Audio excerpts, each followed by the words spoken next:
The way to develop self-confidence is to do the thing you fear and get a record of successful experiences behind you. That's according to William Jennings Bryan, who was a 3-time US presidential candidate.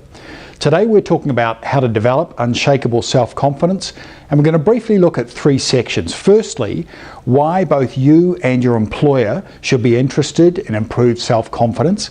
Secondly, what to look at in terms of our values, in terms of our fear, our weakness, and also our strengths.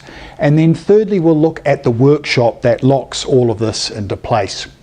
So first then, why should we want greater self-confidence? What are the specific benefits? So we'll talk firstly about the individual and then secondly come back to the organisation. So a few specific benefits that you can gain from self-confidence are greater day-to-day joy, lower stress, less worry, greater freedom in your life, the ability to genuinely fulfill your potential, and finally, peace of mind. Reason enough? So that's for the individual. What about then the organisations that employ us? Why do they care? Why should they care about greater self-confidence? In the last few decades, there's been a lot of research that shows that we get greater achievement in sporting success, in academic success, and in performance overall when we have greater self-confidence. And we have recently carried out research in New Zealand, Australia, the US, and the UK. And that shows that self-confidence enables workers to do, for example, to be able to speak up more in meetings, to be able to handle confrontations effectively, and to be able to focus on their work after confrontations with a colleague or with a boss. They'd be able to be more prepared to challenge a boss or a colleague when appropriate.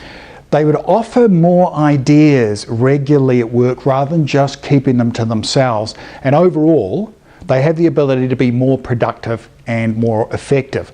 So there are compelling reasons for the individual, excuse me, and for the organisation to want to improve self-confidence. So the next section then is to start by looking at values, then fear, weakness, and how to build on our strengths. To start with values, Roy Disney, who was the nephew of the more famous Walt Disney, said, "It's not hard to make decisions when you know what your values are." And that nicely sums up this section. Being clear about your values really means being clear of who you are. And that's the starting point really of self-confidence. A personal example for you, I used to struggle just a little bit with making simple decisions sometimes, and now I find that I've listed my 5 major values and ranked them in order. It's easy. For example, number 1 on my list of values is family and number 2 is friends. So now it's very easy for me when a good mate calls up and says, "Oh, Kieran, I'm in town. Can we catch up for a beer tonight?" And I say, "Sorry, mate, but I've already decided to take my daughter Ashleen to the movies." I used to think about it and just have mild angst making these decisions, but because I spent time thinking about my values up front, now I don't have to consider them. Rock solid start to self-confidence. And let's have a look then at your major fears, or specifically actually for our purposes, your number 1 fear, and I'll mention later why we want to narrow it down to number 1. So what is your biggest fear? Is it public speaking? Is it spiders? Is it snakes? Is it heights? Is it confrontation?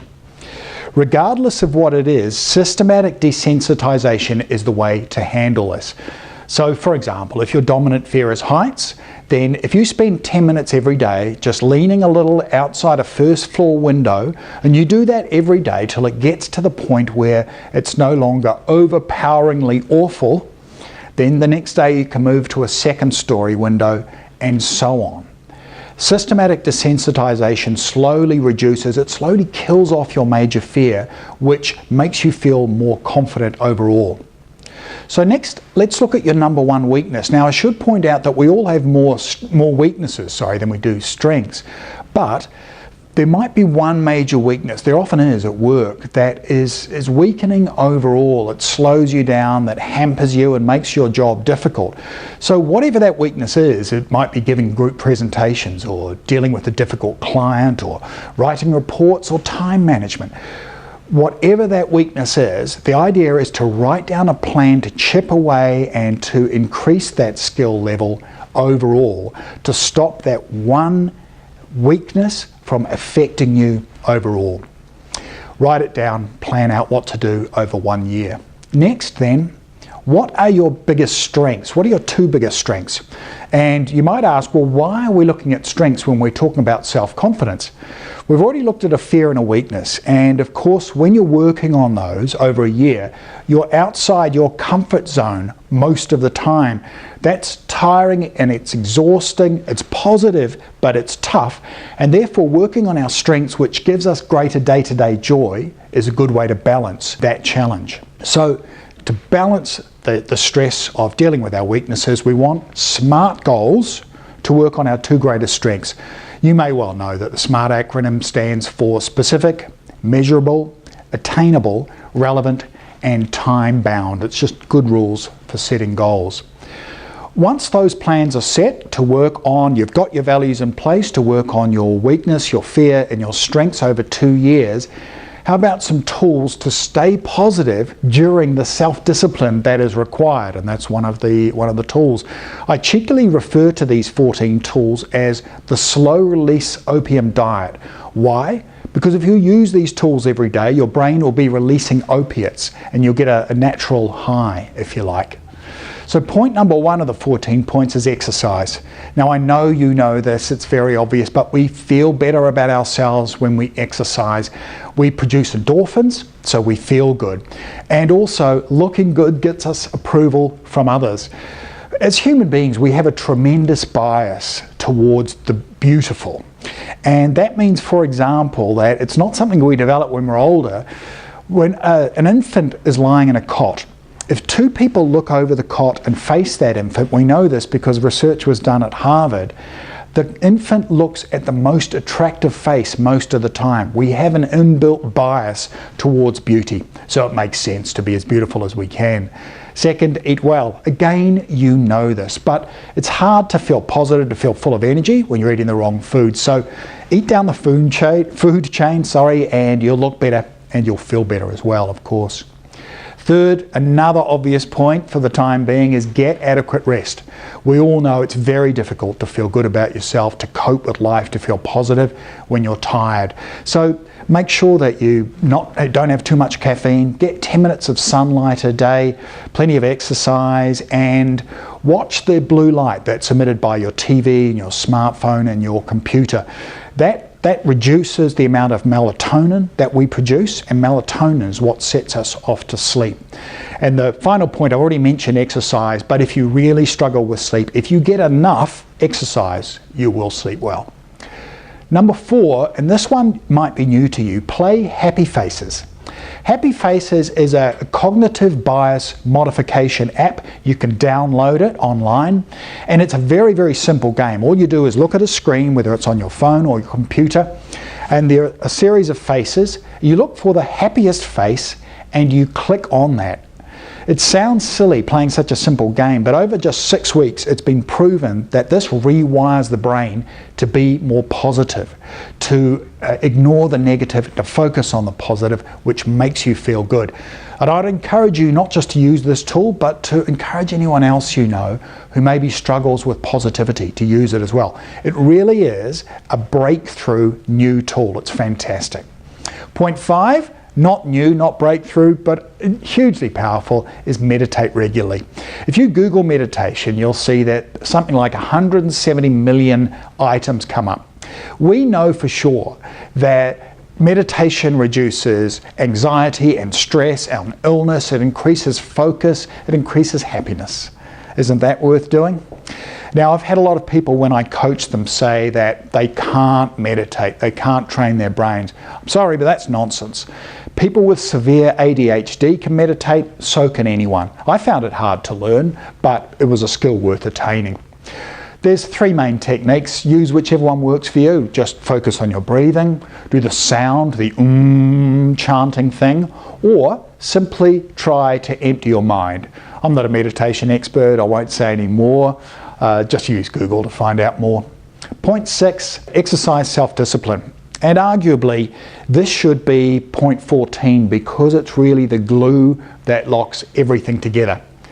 Self-discipline, when we are self-disciplined, we feel good about ourselves. So it is an absolute core part of self-confidence. If you do struggle, like the vast majority of human beings, with self-discipline, just start small. So for example, if an exercise program is part of your year-long plan, don't ask much of yourself initially. Start slowly and build up. And if you drop off for any reason, you get ill or injured and you slack off, don't beat yourself up. That doesn't help. Just start again. Next day, start again, back off a little and build up. Just the process of building up makes you feel better. Every day that you do what you tell yourself you must do, you get a little stronger, you get more able to be self-disciplined. It is a wonderful, virtuous cycle. Point 7, meditation is very calming, but so is this, and this is instantly calming. I think of it as instant Prozac, quite frankly. And it is simply to say to yourself when facing a crisis, when facing stress, I am responsible. I must admit that I had heard of this idea for years from the great Brian Tracy, and I never used it because frankly I thought it sounded like in a difficult moment I was beating myself up by telling myself I was responsible. But one day a few years ago I found myself facing a real crisis, and I was stressed and angry and upset to the point of being nearly in tears, sitting in LAX airport, far too public a place for that. So I tried it. I started telling myself I am responsible, and I was startled. Within seconds I felt calm and able to move forward. What I essentially did was shift myself from whiny, childlike blame state into an adult state of whatever's happening, I'm a grown-up, I can do whatever I have to deal with this. It simply takes you from the wallowing state into a strong state. It makes you feel confident and strong and able to deal with the problem. So next time life deals you a nasty blow, even if you're only slightly responsible, don't worry about that. You're not blaming yourself. Blame looks backwards, responsibility looks forward. So try telling yourself, I am responsible. It's hugely empowering. Number 8, slightly controversial perhaps, make daily positive affirmations. Do they work? Absolutely. In fact, there's a very recent study from the UK, 44,000 people, and they found that people who used any kind of positive self-talk, so if something went wrong, they'd say, that's all right, I'll do better next time, they outperformed the control group in every single situation. To be most effective, self-affirmation should have 3 P's applied. They should be personal, the present tense, and positive. So for example, it's not I am overweight or I need to lose weight, but I am fit and healthy. Point 9, keep a gratitude journal. You may have heard about this. Research from the last few years tells us that people who keep a gratitude journal, rather like meditation, have noticeable, considerable health benefits. Better sleep, happiness, less illness. We know that keeping a traditional journal or diary daily has a lot of those same effects. It allows us to download the pressure from the day. And keeping a gratitude journal is just a wonderful thing. We're busy, we focus on a lot of negative things that we have to deal with during the day. If we sit down and ask ourselves, and it doesn't even have to be every day, just a couple of times a week, what am I grateful for in my life? Write it down. You'll feel better about it. Don't worry about spelling and punctuation. Just take Nike's advice and just do it. The next point, point 10, is feel good about the way you look. A quote for you from John T. Malloy, author of Dress for Success. Fact: people who look successful and well-educated receive preferential treatment in almost all of their social and business encounters. You may think that sounds obnoxious, but I've been testing this for years and I know it's true even here in good old New Zealand. When I walk into any shop dressed in a suit and tie versus dressed in a jeans and a t-shirt, I am treated quite differently.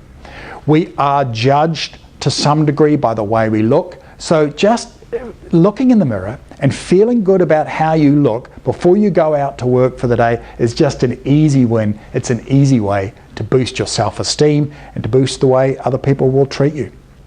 Number 11, visualize positive outcomes. All top performers, we know this in business and sports, etc., use visualization to achieve greatness. Quick story for you. During the Vietnam War, US Navy pilot Captain Jack Sands was shot down over Vietnam, and he had the misfortune of spending 7 years as a POW in a 5-foot by 5-foot cell. Lots of nasty things happened to him there, as you can imagine. To keep sane, Jack Sands created a golf course, 18-hole golf course in his mind. And even though he couldn't even stand in the cell, in his mind, he ran through the detail of playing those 18 holes every day. What's the point of this? Before the war, Sands used to shoot around about 100, typically in a game. His score had dropped to 74 when he first played golf right after the war. It's a great example of how his brain believing it was real meant it was real for him, and he improved those skills. As Napoleon Hill said, whatever the mind of man can conceive and believe, it can achieve. So do visualize positive outcomes. Point 12, spend time with positive, not negative people. Motivational speaker Jim Rohn famously said that we are the average of the 5 people we spend most of our time with. When you think about that, it makes a lot of sense. Some people are highly positive, some people are habitually negative and whiny and blamey, and we all feel better by not spending time with them. Personally, I'm a great believer in the mastermind group, and that's where you get a small group of like-minded people together and you share your goals and you work on them together. You share your aspirations and you help each other apply self-discipline and be positive. To me, a monthly mastermind meeting provides motivation that lasts more than that month. Point 13, read or listen to positive educational motivational material. For me, this is just enormously important. It's one of the most important of the 14 tips. I know not everyone likes to read, but you can listen to CDs in your car. There's so many ways you can listen now, and you can educate yourself. The workshops that I run on personal branding and sales and self-confidence, I get a tremendous amount of joy from running, and I can only run those because I spent so much time reading and learning along the way. And just a little bit of learning every day really boosts you for the day, gets you in a great frame of mind. Finally, point 14, write and work your goals daily. We've already talked about SMART goal setting, how to work on your strengths and also work on your weakness and your biggest fear. Setting goals, just the act of setting goals, is tremendously exciting. It makes us feel positive. We produce endorphins in our body. It's one of the most motivational, exciting things that you can do. So set your goals, work on them, use these 14 tools and be positive and remain happy every day. Finally, section 3, just briefly, the workshop. How do we put all this together? The Unshakable Self Confidence program starts with a little bit of pre-workshop homework. That's where we're thinking about values, weakness and strength and fear. And then there's a one-day workshop. But that is followed over a period of 1 year by a 1-hour coaching session, 1-to-1 each quarter. So it stretches out a whole year, and knowing that you're going to be meeting me specifically for that coaching provides that motivation, that incentive to stay on the goals, to keep self-disciplined.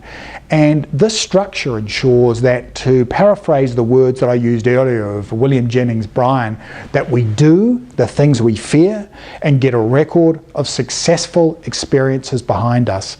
And therefore we inevitably build the joy, the freedom and the peace of mind that comes with unshakable self-confidence. For more information, have a look at unshakableselfconfidence.com. Thank you.